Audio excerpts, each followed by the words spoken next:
Chapter 5. The King's Musketeers and the Cardinal's Guards. D'Artagnan was acquainted with nobody in Paris. He went therefore to his appointment with Athos without a second, determined to be satisfied with those his adversary should choose.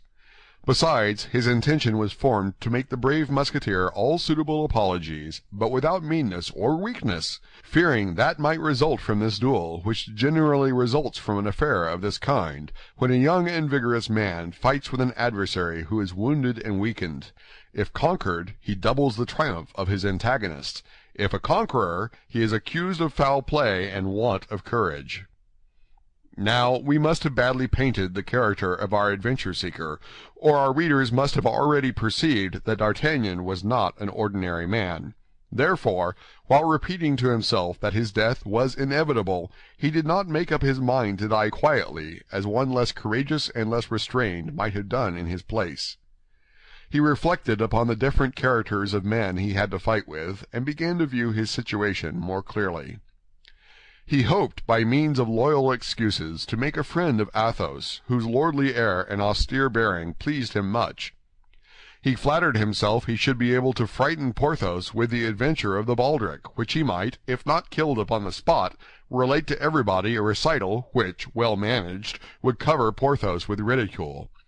As to the astute Aramis, he did not entertain much dread of him, and supposing he should be able to get so far, he determined to dispatch him in good style, or at least by hitting him in the face, as Caesar recommended his soldiers do to those of Pompey, to damage forever the beauty of which he was so proud.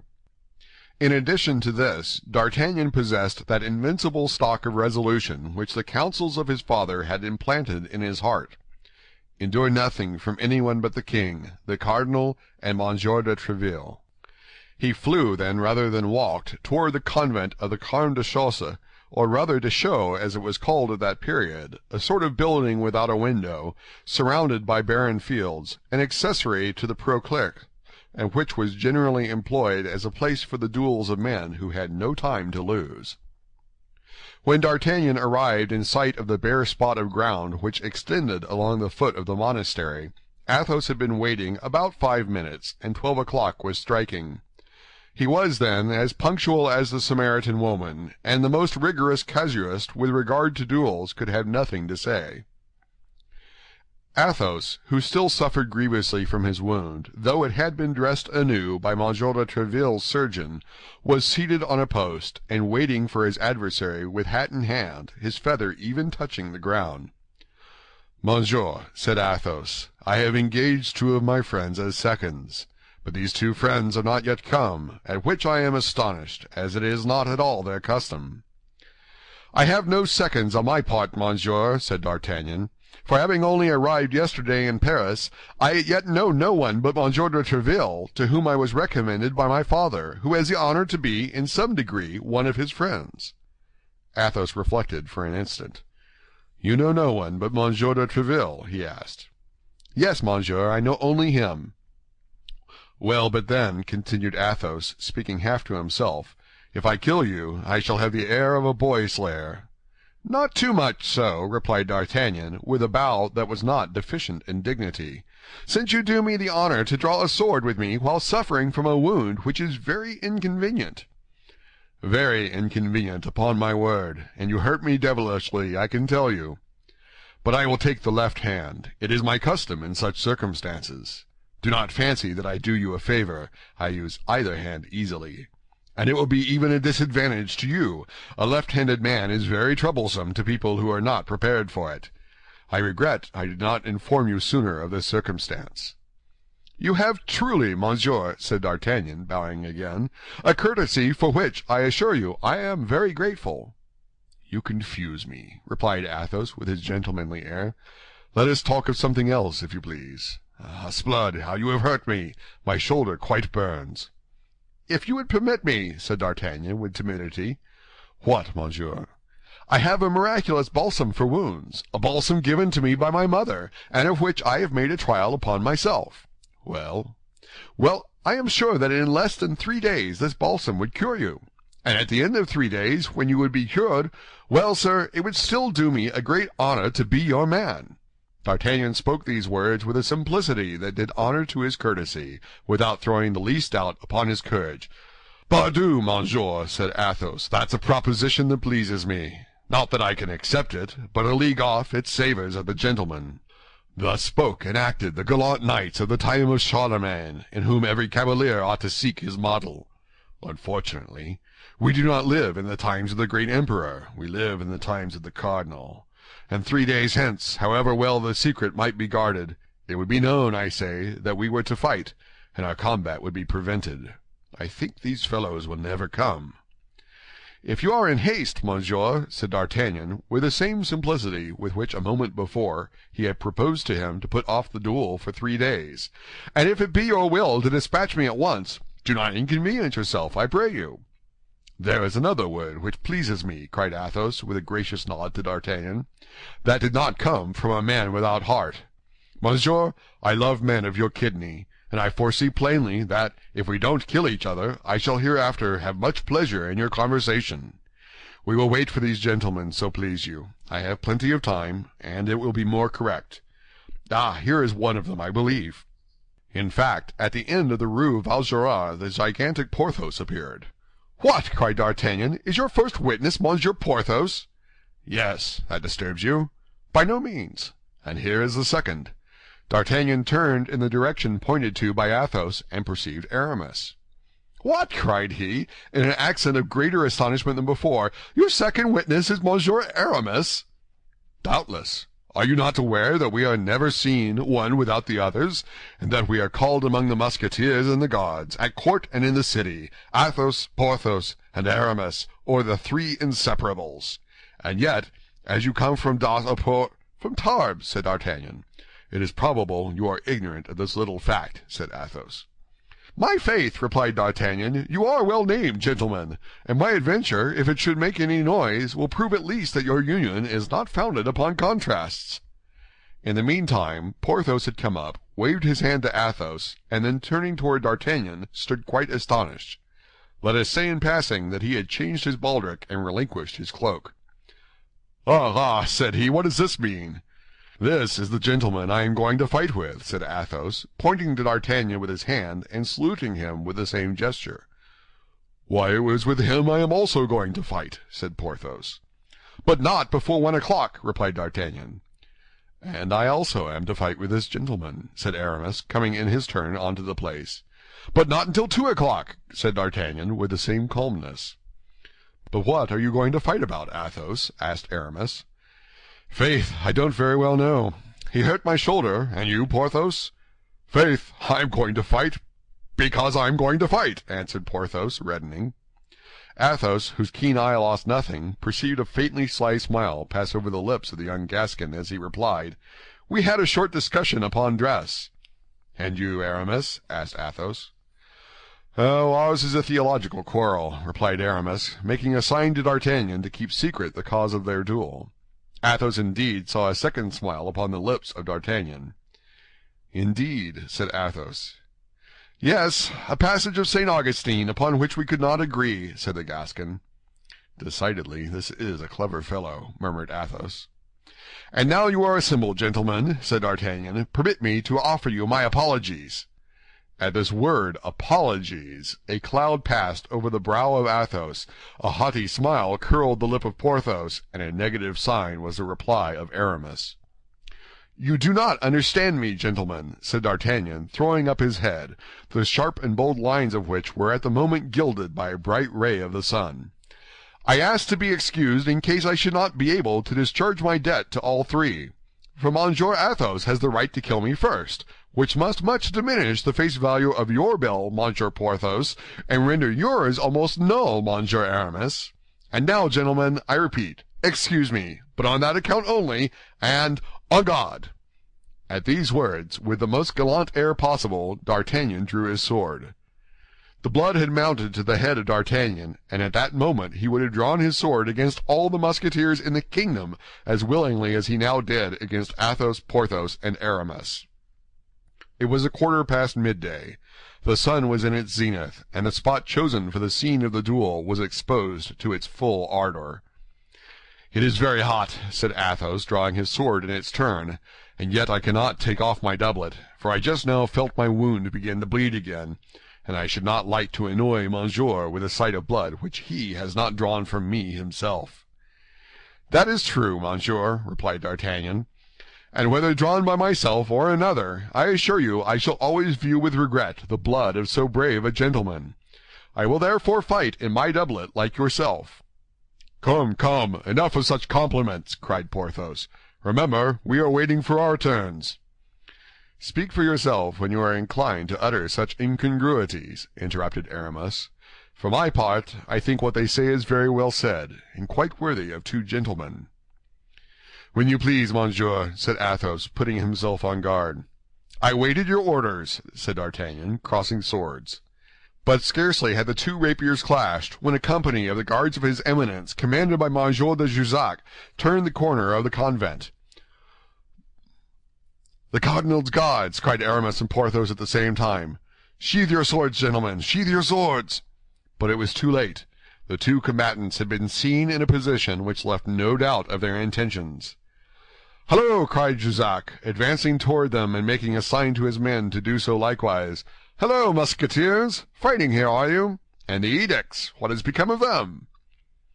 "You are very generous, gentlemen of the Guards," said Athos, full of rancor, for Jussac was one of the aggressors of the preceding day. "If we were to see you fighting, I can assure you that we would make no effort to prevent you. Leave us alone, then, and you will enjoy a little amusement without cost to yourselves." "Gentlemen," said Jussac, "it is with great regret that I pronounce the thing impossible. Duty before everything. Sheathe, then, if you please, and follow us." "Monsieur," said Aramis, parodying Jussac, "it would afford us great pleasure to obey your polite invitation if it depended upon ourselves. But unfortunately the thing is impossible. Monsieur de Tréville has forbidden it. Pass on your way, then. It is the best thing to do." This raillery exasperated Jussac. "We will charge upon you, then," said he, "if you disobey." "There are 5 of them," said Athos, half aloud, "and we are but 3. We shall be beaten again, and must die on the spot, for on my part I declare I will never appear again before the captain as a conquered man."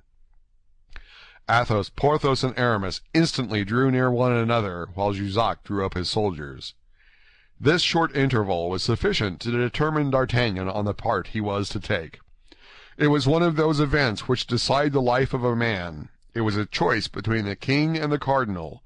The choice made, it must be persisted in. To fight, that was to disobey the law. That was to risk his head. That was to make at one blow an enemy of a minister more powerful than the king himself. All this young man perceived, and yet, to his praise we speak it, he did not hesitate a second. Turning toward Athos and his friends, "Gentlemen," said he, "allow me to correct your words, if you please. You said you were but 3, but it appears to me we are 4. "But you are not one of us," said Porthos. "That's true," replied D'Artagnan. "I have not the uniform, but I have the spirit. My heart is that of a Musketeer. I feel it, monsieur, and that impels me on." "Withdraw, young man," cried Jussac, who doubtless by his gestures and the expression of his countenance had guessed D'Artagnan's design. "You may retire. We consent to that. Save your skin. Begone quickly." D'Artagnan did not budge. "Decidedly, you are a brave fellow," said Athos, pressing the young man's hand. "Come, come, choose your part," replied Jussac. "Well," said Porthos to Aramis, "we must do something." "Monsieur is full of generosity," said Athos. But all 3 reflected upon the youth of D'Artagnan and dreaded his inexperience. "We should only be 3, one of whom is wounded, with the addition of a boy," resumed Athos. "And yet it will not be the less said we were 4 men." "Yes, but to yield," said Porthos. "That is difficult," replied Athos. D'Artagnan comprehended their irresolution. "Try me, gentlemen," said he, "and I swear to you, by my honor, that I will not go hence if we are conquered." "What is your name, my brave fellow?" said Athos. "D'Artagnan, monsieur." "Well, then, Athos, Porthos, Aramis, and D'Artagnan, forward!" cried Athos. "Come, gentlemen, have you decided?" cried Jussac for the 3rd time. "It is done, gentlemen," said Athos. "And what is your choice?" asked Jussac. "We are about to have the honor of charging you," replied Aramis, lifting his hat with one hand and drawing his sword with the other. "Ah, you resist, do you?" cried Jussac. "S'blood, does that astonish you?" And the 9 combatants rushed upon each other with a fury which, however, did not exclude a certain degree of method. Athos fixed upon a certain Cahusac, a favorite of the cardinal's. Porthos had Bicarat, and Aramis found himself opposed to 2 adversaries. As to D'Artagnan, he sprang toward Jussac himself. The heart of the young Gascon beat as if it would burst through his side, not from fear, God he thanked, he had not the shade of it, but with emulation. He fought like a furious tiger, turning 10 times round his adversary, and changing his ground and his guard 20 times. Jussac was, as was then said, a fine blade, and had had much practice. Nevertheless, it required all his skills to defend himself against an adversary who, active and energetic, departed every instant from received rules, attacking him on all sides at once, and yet parrying like a man who had the greatest respect for his own epidermis. This contest at length exhausted Jussac's patience. Furious at being held in check by one whom he had considered a boy, he became warm and began to make mistakes. D'Artagnan, who though wanting in practice had a sound theory, redoubled his agility. Jussac, anxious to put an end to this, springing forward, aimed a terrible thrust at his adversary, but the latter parried it, and while Jussac was recovering himself, glided like a serpent beneath his blade and passed his sword through his body. Jussac fell like a dead mass. D'Artagnan then cast an anxious and rapid glance over the field of battle. Aramis had killed one of his adversaries, but the other pressed him warmly. Nevertheless, Aramis was in a good situation and able to defend himself. Bicarat and Porthos had just made counter-hits. Porthos had received a thrust through his arm, and Bicarat one through his thigh. But neither of these 2 wounds was serious, and they only fought more earnestly. Athos, wounded anew by Cahusac, became evidently paler, but did not give way a foot. He only changed his sword hand and fought with his left hand. According to the laws of dueling at that period, D'Artagnan was at liberty to assist whom he pleased. While he was endeavoring to find out which of his companions stood in greatest need, he caught a glance from Athos. The glance was of sublime eloquence. Athos would have died rather than appeal for help, but he could look, and with that look ask assistance. D'Artagnan interpreted it. With a terrible bound he sprang to the side of Cahusac, crying, "To me, Monsieur Guardsman! I will slay you!" Cahusac turned. It was time, for Athos, whose great courage alone supported him, sank upon his knee. "S'blood!" cried he to D'Artagnan, "do not kill him, young man, I beg of you. I have an old affair to settle with him when I am cured and sound again. Disarm him only, make sure of his sword. That's it, very well done!"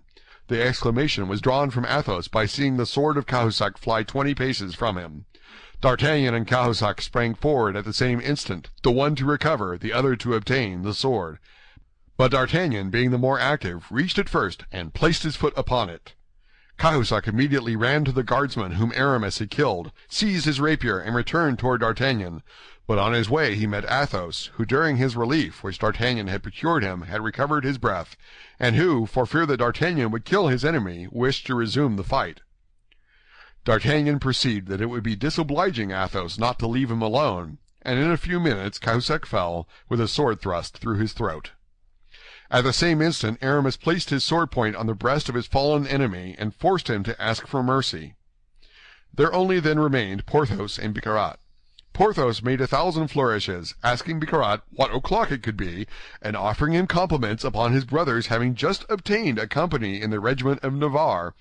But just as he might, he gained nothing. Bicarat was one of those iron men who never fell dead. Nevertheless, it was necessary to finish. The watch might come up and take all the combatants, wounded or not, royalists or cardinalists. Athos, Aramis, and D'Artagnan surrounded Bicarat and required him to surrender. Though alone against all, and with a wound in his thigh, Bicarat wished to hold out, but Jussac, who had risen upon his elbow, cried out to him to yield.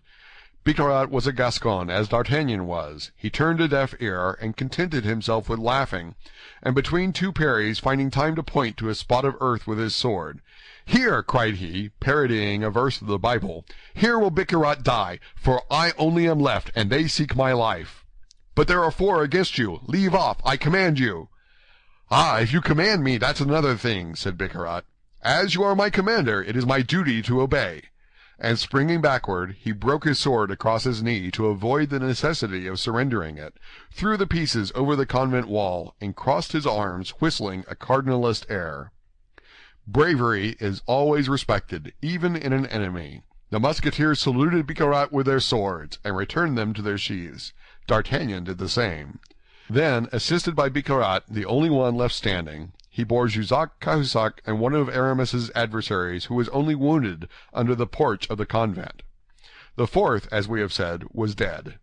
They then rang the bell, and carrying away 4 swords out of 5, they took their road, intoxicated with joy, toward the hotel of Monsieur de Tréville. They walked arm in arm, occupying the whole width of the street, and taking in every Musketeer they met, so that in the end it became a triumphal march. The heart of D'Artagnan swam in delirium. He marched between Athos and Porthos, pressing them tenderly. "If I am not yet a Musketeer," said he to his new friends, as he passed through the gateway of Monsieur de Tréville's hotel, "at least I have entered upon my apprenticeship, haven't I?" End of chapter 5.